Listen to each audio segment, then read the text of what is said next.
Halo pemirsa Wawasan TV, ketemu lagi barengan dengan saya Pandu Chandra, tentunya menemani Anda, menyapa kembali Anda di kesempatan yang luar biasa kali ini. Dan tentu saja saya di kesempatan kali ini kembali menyapa Anda di Kampus Pedia, di mana program-program ini menjadi sajian untuk Anda untuk mengetahui isu-isu terkini seputar pemerintahan ataupun dunia pendidikan, dan masih banyak topik-topik bahasan yang akan kami usung. Dan tentu saja Bapak Ibu hadirin tamu undangan yang berbahagia dan pemirsa yang ada di rumah mungkin ya, ini bisa menyaksikan tayangan ini secara lengkap. Nah, di kesempatan kali ini kita akan membahas sedikit tentang dunia pendidikan, di mana isu pembangunan daerah ini menjadi sorotan di akhir-akhir ini. Program prioritas pemerintah Provinsi Jawa Tengah terhadap upaya peneguhan wilayah setempat sebagai lumbung pangan nasional ini menjadi urgensi yang cukup krusial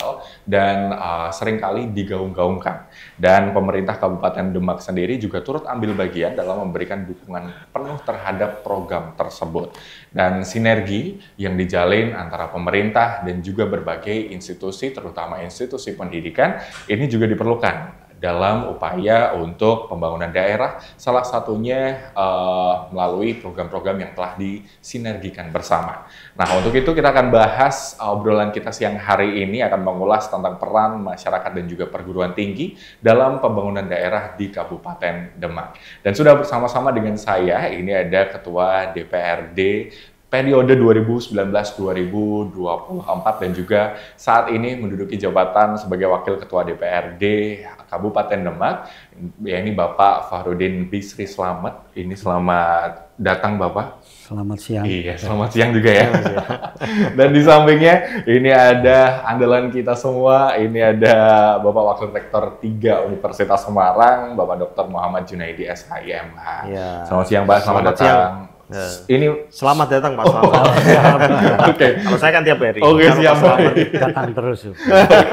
Nah, senang sekali kita bisa duduk bersama tentunya di momen yang nggak langka juga, karena biasanya kalau manggil narasumber apalagi untuk wakil DPRD itu susahnya bukan main, Pak. Ini kebetulan sebuah momen yang luar biasa dan saya sangat bangga secara pribadi. Jangan boleh bersama-sama duduk bersama dengan kami ini, Pak. Nah, ini perintah dari Pak Dokter. Oke, baik. Nah, ini kita langsung ulas bahasannya nih. Mungkin buat pemirsa yang ada di rumah mengikuti isu-isu terkini seputar pemerintahan saat ini.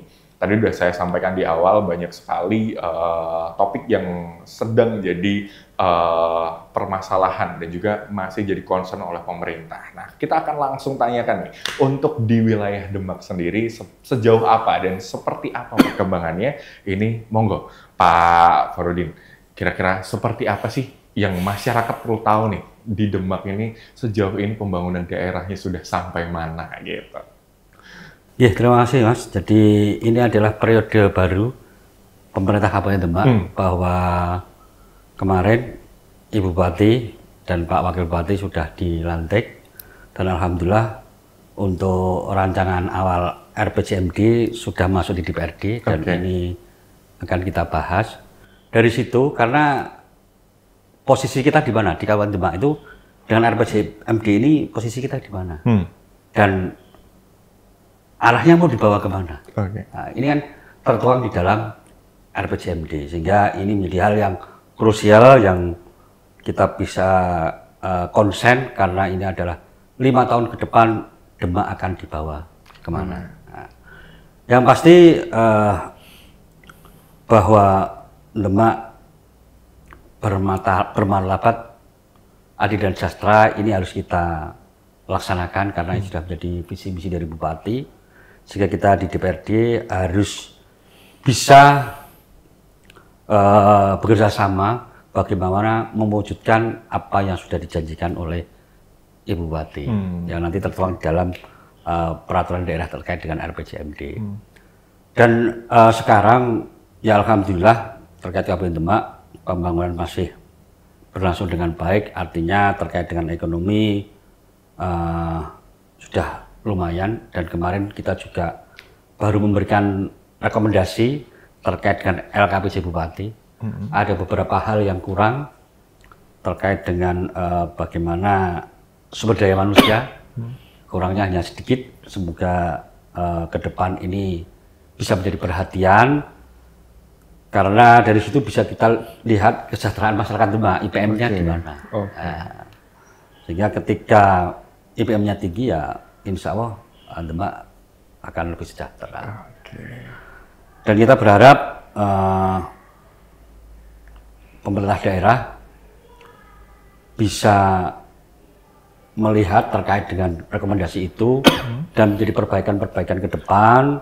Artinya kita harus bersinergi bersama dalam rangka untuk mewujudkan apa yang sudah menjadi janji dari Ibu Bupati. Oke, baik. Oke. Nah ini menjadi menarik. Tadi berarti ada beberapa visi yang sudah disampaikan dan menjadi concern utama pembangunan Demak ini dalam 5 tahun ke depan, gitu. Nah untuk saat ini nih Pak, kira-kira kan kemarin sudah selesai nih Musrenbangwil gitu ya. Iya. Nah itu kira-kira hasil apa yang didapat dan prioritas pemerintah ini selama 5 tahun ke depan akan diarahkan kemana? Jadi Musrenbangwil ini kan harus sinergi ya antara desa, kecamatan, kabupaten, ke wilayah. Artinya Demak masih punya permasalahan. Sehingga di dalam Musrenbangwil bisa diusulkan. Dan kemarin yang hadir kan Ketua DPRD, jadi sehingga kita tidak bisa melihat terkait dengan usulan itu. Tapi semoga saja isu strategis yang sampai sekarang belum diselesaikan ini bisa diusulkan di Musrenbangwil. Sampai dengan nanti pusat. Sehingga ini bisa terdengar dan bagaimana isu strategis Kabupaten Demak yang saat ini belum terselesaikan ini harus lebih serius untuk diselesaikan, karena kalau tidak diselesaikan jalan yang bersejarah itu jalan Dandus ya, nah, kita akan hilang, kita hanya tinggal cerita saja. Nah, artinya bagaimana menyelamatkan sejarah dan menyelamatkan wilayah Kabupaten Demak, terutama Kecamatan Sayung, Bonang, Wedung. Oke, itu berarti masih menjadi isu strategis yang akan terus dikejar untuk pengerjaannya. Ya itu harus ekstra lah. Itu jangan dengan hal yang biasa-biasa, karena saya melihat ketika saya dulu udah jadi Ketua Komisi C tahun 2009, saya sudah terjun ke Sayung dan saya mengatakan ketika ini tidak ditangani secara serius, 10 tahun yang akan datang akan hilang. Ternyata sudah banyak daerah yang hilang. Nah, ini yang menjadi concern kita yang harus diselesaikan, bagaimana sehingga dengan target waktu 5 tahun ini hal itu kalau menurut kami harus menjadi skala prioritas yang harus diselesaikan. Oke, baik. Nah tadi bergeser nih Pak, setelah melihat berarti ada beberapa isu sosial yang jadi concern pemerintah dalam 5 tahun ke depan. Tadi juga sempat disinggung ada IPM atau Indeks Pembangunan Manusia. Ya. Ini melihat hal itu, fenomena Indeks Pembangunan Manusia ini tidak jauh kaitannya dengan pendidikan juga. Nah, ini seperti apa Pak? Apalagi sempat yang kita dengar itu kan banyak sekali isu-isu tentang efisiensi anggaran. Nah, bagaimana pemerintah ini tetap berfokus pada dunia pendidikan dan Indeks Pembangunan Manusia ini di tengah kondisi efisiensi seperti sekarang gitu? Efisiensi pusat dan daerah beda, Mas. Jadi efisiensi kan hal-hal yang mungkin pada saat itu dianggarkan yang dilihat kurang menjadi skala prioritas, dipangkas untuk lebih diberikan di skala yang prioritas. Sebenarnya tidak ada persoalan terkait dengan efisiensi ini. Jadi hanya kadang didengungkan, wah efisiensi ini dikurangi dan sebagainya. Tapi untuk yang lain, katakanlah kemarin musim hujan, banyak jalan yang lubang, bahkan masuk di media sosial ya. Jalan 1000 lubang Ragen ya. Nah, itu sebenarnya kan kewenangan dari pemerintah provinsi atau pusat itu. Sehingga Kabupaten Demak yang menerima imbas ini kan masyarakat Kabupaten Demak kebanyakan. Baik manfaat baiknya dan manfaat jeleknya ketika ada itu kejeglong, bahkan kecelakaan sampai masuk rumah sakit. Kita terkendala dengan kewenangan. Sehingga itu ya kemarin kita koordinasikan dengan provinsi dan alhamdulillah sudah bisa diselesaikan. Oke. Dan mestinya refocusing yang kemarin bisa ditempatkan di skala prioritas. Terkait dengan pendidikan tidak ada persoalan, tidak ada yang dipotong. Oke. Yang banyak dipotong itu kan perjalanan dinas. Oke. Berarti pendidikan aman ya Pak ya? Aman. Ya. Berarti untuk mungkin masyarakat yang ada di Kabupaten Demak ternyata tidak terkena dampak dari efisiensi untuk anggaran pendidikan itu sendiri ya.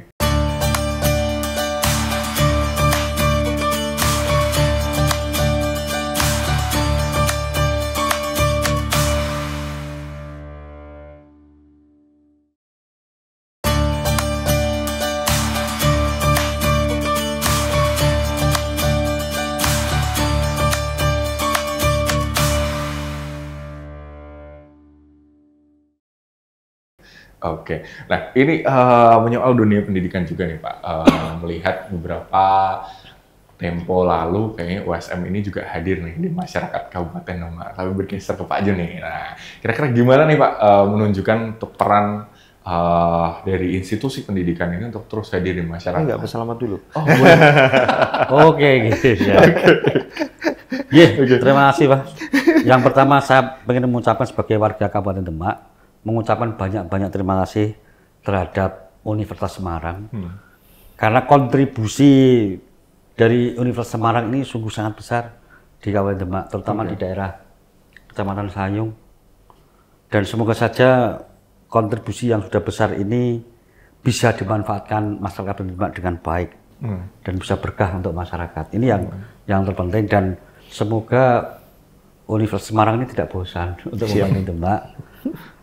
Dan kita selalu berharap sehingga sinergitas ini bisa terbangun dengan baik.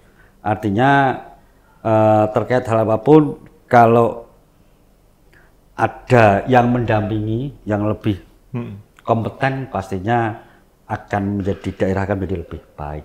Iya, betul. Nah ini berarti Demak membuka semua ya Pak, membuka akses untuk perguruan tinggi itu masuk ke daerah dan bersama-sama bersinergi membangun daerah ini. Loh, hal baik kenapa harus ditolak? Hal baik sih harus diterima dengan baik, kan begitu. Itu ciri khasnya Pak. Selamat.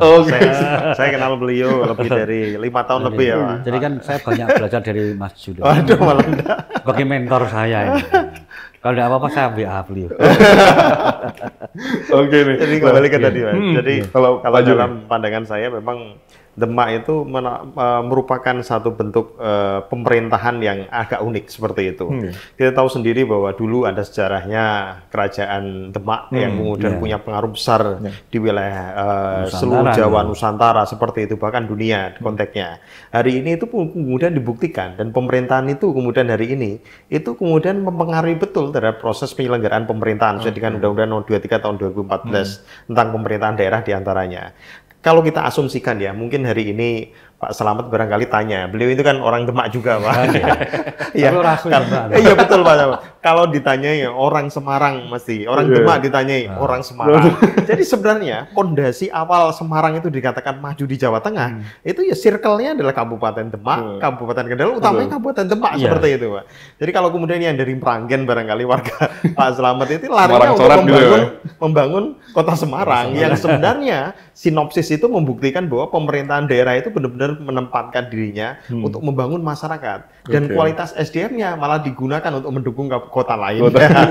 Artinya kemudian saya tadi menyorot apa yang disampaikan Pak Slamet ya, bahwa pemerintah sekarang ini sudah siap seperti itu. Saya pikir dengan kondisi yang kemudian sebelumnya dan sekarang itu akan lebih maksimal. Ditambah lagi dengan daya dukung perguruan tinggi, contohnya kita Universitas Semarang tadi kita diskusi sama Pak Slamet, sekarang sudah punya akreditasi unggul, dan ternyata parameternya itu didukung dengan adanya bahwa diakui oleh pemerintahan daerah yang selama ini program-programnya digunakan. Itu prinsipnya. Oke. Berarti universitas ini terus melakukan evaluasi dan meningkatkan kerjasamanya dengan Kabupaten Demak gitu ya. Pak Slamet tadi sampaikan sangat terbuka seperti itu. Loh, yang jelas produk-produk hukum sekarang banyak dipengaruhi oleh Universitas Semarang. Beliau produk hukum di Kabupaten Demak itu. Oke, itu udah banyak sekali turut campur tangan ya Pak ya.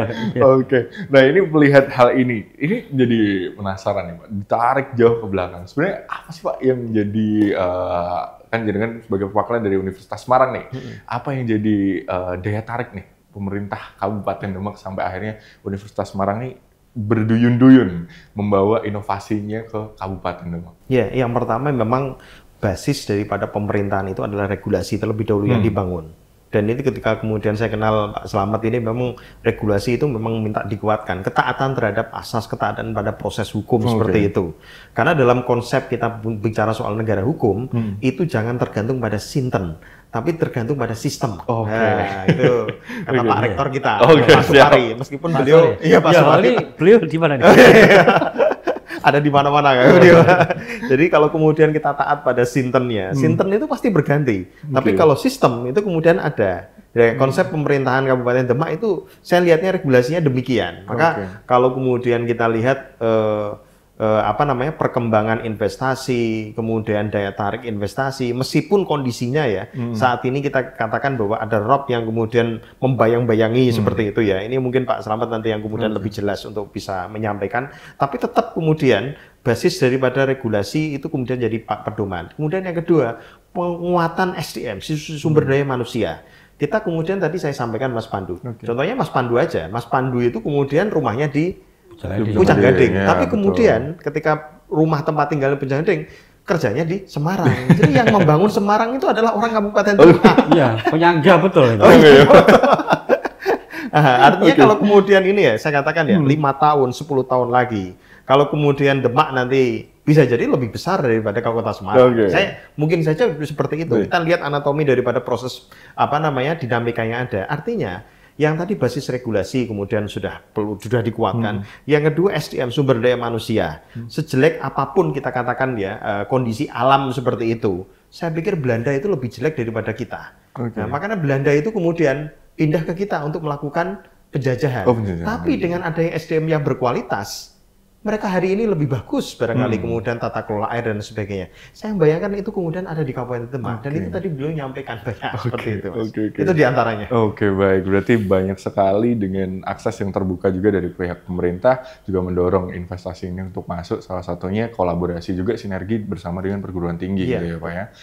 Nah ini menarik nih. Tadi sempat disinggung tentang rob di daerah pesisir Demak. Ini menarik, jadi tema yang menarik karena OSM juga turut campur tangan. Nah, kalau dari pemerintah sendiri nih Pak, melihat tadi Pak Jun juga sampaikan ada bayang-bayang rob ini. Langkah-langkah yang dilakukan pemerintah seperti apa Pak?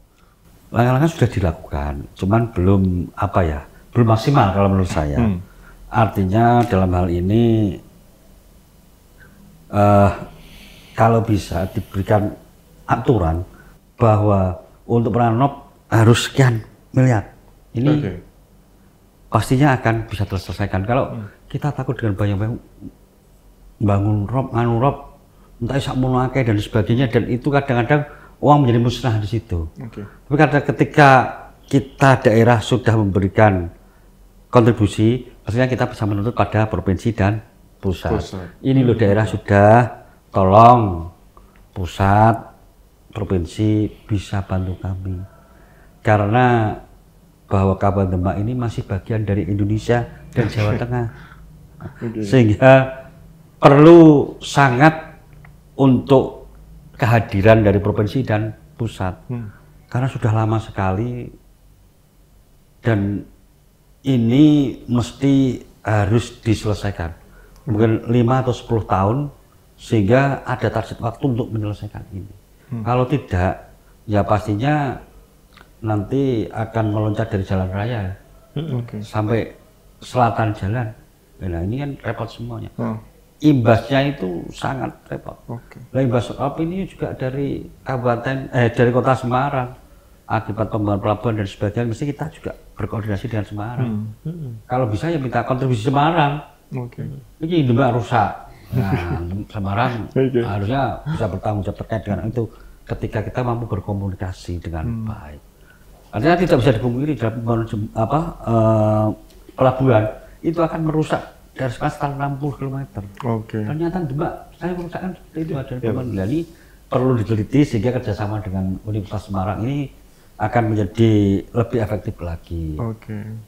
Dan semoga ini karena banyak membantukan Demak ya, kita berharap Demak rasa sekolah dadah dengan OSM. di USM. Iya, betul. Karena anak saya juga lulusan sini. Oke. Jadi saya ngomong begini karena anak saya sudah sekolah di sini.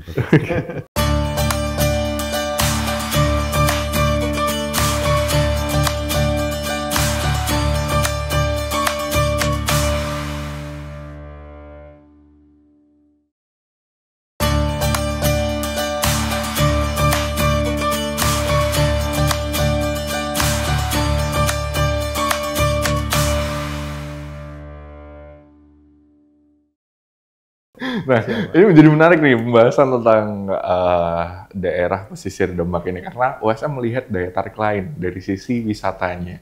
Di mana waktu itu sempat beberapa publikasi menyampaikan bahwa di daerah pesisir Demak ini jadi concern wilayah pengembangan desa wisata oleh Universitas Semarang. Nah, Pak Jun, gimana nih menanggapi hal ini? Apa sih daya tarik lain yang ditemukan di sana kok akhirnya dari pemerintah tadi kan sempat disampaikan banyak sudah dilakukan cara-cara untuk mengatasi ROP ini. Ternyata Universitas Semarang punya sudut pandang lain nih melihat permasalahan ROP ini. Iya, ini merupakan salah satu program daripada Pak Rektor kami, Pak Dr. Supari STMT, dan beliau kemudian seringkali bertemu dan mendukung seperti itu. Jadi yang tadi Pak Slamet sampaikan memang ketakutan pada ROP kita itu jangan menghambat. Saya membayangkan seperti negara Belanda seperti itu. Antara ketinggian air dengan ketinggian rumah seperti itu lebih tinggi kemudian ketinggian airnya. Tapi menurutku menjadi potensi, ya. Maka kemudian Universitas Semarang hadir salah satunya di beberapa desa itu membangun wisata air, memanfaatkannya dan lain-lain sebagainya. Yang tadi Pak Slamet sampaikan bahwa pendanaan terkait penanganan itu bukan kemudian tanggung jawab pemerintah daerah, tapi kemudian tanggung jawab pemerintah pusat ini utamanya. RPPH lah, Rencana Pengelolaan Perlindungan Lingkungan Hidup itu juga harus dikuatkan seperti itu konsepnya. Nah, yang tadi kemudian ada istilahnya Kota Semarang bagaimana? Karena Kota Semarang itu disangga oleh Kabupaten Demak. Maka kemudian ini harus ada satu bentuk tanggung jawab juga. Penanganan lintas sektoral itu kan bisa dilakukan karena kerjasama antar daerah itu kan bisa ditetapkan. Saya nggak bisa kemudian daerah itu meskipun dia punya yurisdiksi hukum sendiri, wilayah hukum sendiri, tapi dia bergerak sendiri seperti itu. Karena kalau kita bayangkan semua orang kalau ditanyai kalau dia di Jakarta, orang mana? Orang Purwodadi aja bilang orang Semarang, kan gitu. Orang Demak bilang orang Semarang, ya kan? Artinya kan ditopang betul Semarang itu kan. Terkenalnya lumpia, nggak mungkin kemudian terkenalnya mungkin makanan-makanan daerahnya seperti itu konteksnya. Artinya tanggung jawab itu harus ada, linearitas itu harus ada. Dan ini kemudian telah diatur dalam undang-undang juga. Berkaitan dengan program USM, saya pikir yang kemudian dilakukan oleh Pak Rektor kemarin itu meningkatkan pariwisata air utamanya. Ya, jadi kondisi yang ada, selain nanti pemerintah juga bisa dalam podcast ini atau diskusi ini ya, memberikan satu bentuk dukungan-dukungan tentu memprioritaskan seperti itu. Ya, sehingga kemudian nanti ke depannya nanti program dari perguruan tinggi ini juga dijalankan bersama-sama program yang dijalankan oleh pemerintah. Jadi kalau kemudian seperti ini kan linear. Ini maknanya ada perguruan tinggi dan pemerintah kolaborasi. Oke. Berarti memang itu sebuah keterkaitan yang nggak bisa dipisahkan. Nggak bisa dipisahkan. Tetap ada butuh akademisi dari perguruan tinggi, tetap ada pemerintah gitu ya. Oke, menarik sekali nih obrolan kita karena akhirnya tahu nih mungkin buat masyarakat yang ada di rumah atau pemirsa yang ada di rumah gitu kan sejauh ini penanganannya sudah sampai mana. Nah ini waktunya kita tanyakan. Nah tapi menarik banget tadi sempat disinggung juga tentang anggaran pendidikan yang tidak terkena efisiensi. Nah mungkin buat jadi masyarakat di Kabupaten Demak ini juga bertanya-tanya Pak, kira-kira gimana sih dukungan yang diberikan oleh pemerintah dalam pengaplikasian dana tersebut terhadap pendidikan bagi warganya gitu. Kira-kira gimana Pak? Ya, yang 2025 kan ini tinggal eksekusi saja. Artinya bahwa harus dilaksanakan secepatnya eksekusi itu. Karena kalau tidak dilaksanakan nanti telat, nanti gelembung di belakang. Sehingga terkait dengan infrastruktur untuk pendidikan dan sebagainya harus segera dilaksanakan. Karena memang pendidikan ini kan urusan wajib yang tidak boleh ditiadakan. Artinya kan itu harus ada. Karena pendidikan adalah salah satu faktor untuk memerangi kemiskinan. Di situ. Sehingga terkait dengan apa yang di OPD pendidikan berarti kemarin tidak tersentuh karena ada hal-hal yang memang tidak boleh Sentuh. Oke. Dan kemarin yang direfocusing kan hanya hal-hal yang kurang penting sih. Jadi itu kita bisa menyadari. Dan uang itu tidak dikirim ke pusat. Oke. Uang itu tetap di daerah, cuma digunakan untuk prioritas yang lebih penting gitu ya. penting, Oke. Jadi makna refocusing kemarin kadang-kadang kan orang melihatnya pusat, kita daerah, kalau pusat tidak seperti itu. Bahwa di refocusing hal-hal yang kurang penting dikumpulkan untuk dialokasikan yang lebih penting. Sudah diterapkan terus gitu ya, Pak? Begitu, ya, betul. Oke. Nah, untuk melihat hal ini nih, Pak, mungkin dari sudut pandang sebagai seorang akademisi melihat hal ini, kira-kira dengan adanya potensi di wilayah Kabupaten Demak, kira-kira ada nggak sih Pak langkah-langkah lain nih selain kemarin setelah ada satu daerah yang dikerjakan gitu kan, terutama di dunia wisata, ataukah mungkin setelah ini USM ada cabang di sana mungkin gitu di Kabupaten Demak? Kalau kemudian USM itu nggak punya cabang di mana-mana, USM selalu di hati. Oh iya. Oke, boleh. Oke. Jadi kemudian yang tadi saya pikir yang dilakukan oleh USM ini tidak hanya itu saja ya. Tadi saya disampaikan Pak Slamet itu bahwa kemudian kita juga seringkali mendampingi pemerintahan dalam konteks penyusunan legal drafting peraturan. Itu kemudian jadi domain kita, kompetensi ada fakultas hukum, kemudian ada fakultas psikologi, layanan konseling seperti itu. Itu juga kemudian seringkali kita lakukan. Dalam konteks ini sebenarnya kemudian kita punya kemarin itu program studi elektro, yang kemudian di sana itu Pak Rektor itu membuat perahu listrik, kemudian kita punya program studi pariwisata, kita mendukung branding supaya beberapa wilayah itu punya destinasi wisata yang kemudian dikenal. Nah, beberapa temuan daripada kita juga kemudian ada pipa horizontal yang kemudian memang ini kedepannya kemudian fungsinya masih kita kaji, tapi beberapa kabupaten kota Semarang ini sudah menggunakannya. Ya, kedepannya nanti memang setiap program studi kita targetkan memang di Universitas Semarang itu untuk memiliki satu bentuk temuan pendampingan bagi pemerintahan daerah. Karena yang punya wilayah hukum itu pemerintah daerah. Kalau kemudian perguruan tinggi itu punya inovasi, nah ini akan kemudian Kulon Nuwun untuk dikembangkannya kepada pemerintah daerah. Dan saya pikir Kabupaten Demak itu sangat welcome sekali untuk itu semua. Welcome. Oke, berarti memang terbuka ya Pak dengan kolaborasi? Iyalah, ya harus Mas. Karena itu kan membantu pembangunan daerah. Kenapa kita tolak? Dan harapan saya ini Universitas Semarang ini bisa mendatangkan investor terkait dengan pariwisata, sehingga bagaimana penataan di sekitar pantai dari musibah menjadi berkah ini. Itu headline-nya. Harus begitu. Perlu satu tayangan lagi. Kita harus begitu aja. Bagaimana kita berinovasi ini musibah, bagaimana bisa menjadi berkah untuk masyarakat semuanya. Nah ini kan kemarin juga sudah ditandatangani MOU nih Pak, nota kerjasama antara Universitas Semarang dengan Kabupaten Demak. Mungkin ke depan ada eskalasi peningkatan kerjasama mungkin Pak? Ya mestinya harus, kita malah meminta, malah senang kok. Loh, didampingi orang yang ahli-ahli kenapa? Oh iya betul ya. Kan rata-rata lama sekolah di Kabupaten Demak ini masih SMP. Nah, itu kan perlu peningkatan. Jadi di RPJMD kita minta untuk bagaimana target 5 tahun ini rata-rata pendidikan di Kabupaten Demak, rata-rata sekolah di SMA. Karena kalau eksekutif tidak berani memasang target yang tinggi hanya yang biasa-biasa, ya nanti kita ketinggalan. Sehingga bagaimana kita memacu sumber daya Kabupaten Demak ini bisa mempunyai daya saing dengan daerah-daerah lain. Apalagi ke depan ini saingan kita dengan robot loh. AI ya. Nah, ini kan harus dipikirkan. Sehingga lahan kerja manusia ini jangan sampai diserobot oleh robot. Repot pembangunan pengangguran akan meningkat. Kalau pengangguran meningkat, kriminalitas tinggi pasti kan.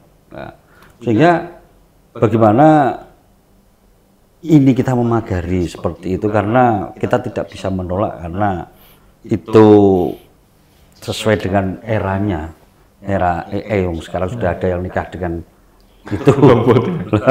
Artinya bahwa tidak mustahil pekerjaan kita akan diganti oleh itu terkait dengan efisiensi.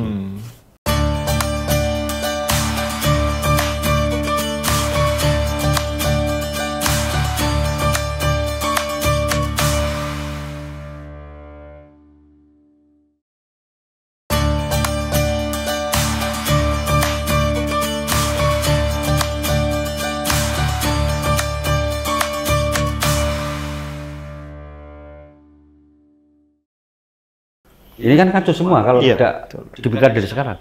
Nah, sehingga perlu pemikiran dan kita perlu akademisi-akademisi sehingga hasil pemikirannya bisa kita aplikasikan begitu.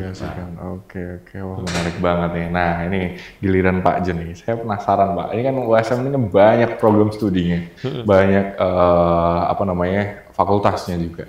Nah kira-kira di waktu ke depan setelah kemarin berfokus dengan dunia wisata, apakah ada focusing lain di daerah-daerah tertentu di wilayah Kabupaten Demak ini dengan menerjunkan program-program studi khusus nih untuk dalam asumsi kayak dalam pandangan tematik gitu, sejenis tematik gitu. Iya, jadi kita kemarin melalui LPPM, Lembaga Penelitian Pengabdian pada Masyarakat itu melaksanakan kegiatan KKN, kuliah kerja nyata. Utamanya di beberapa desa di Kabupaten Demak ya. Fokus utamanya adalah pemberdayaan masyarakat, kemudian peningkatan potensi daerah, termasuk kemudian peningkatan produktivitas yang ada dalam masyarakat. Contohnya mereka punya produk apa, kita dampingi, kita kuatkan, kita bantu untuk sosialisasi dan lain sebagainya.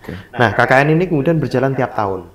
Ya, pola yang kemudian kami harapkan itu adalah setiap kemudian pendampingan itu punya dampak yang berkelanjutan. Bukan kemudian ketika KKN kemudian selesai seperti itu, tapi kemudian setelah KKN, jadi post factumnya kita melihat bahwa setelah kejadian kita KKN itu dampaknya seperti apa. Kita ngukur terus seperti itu.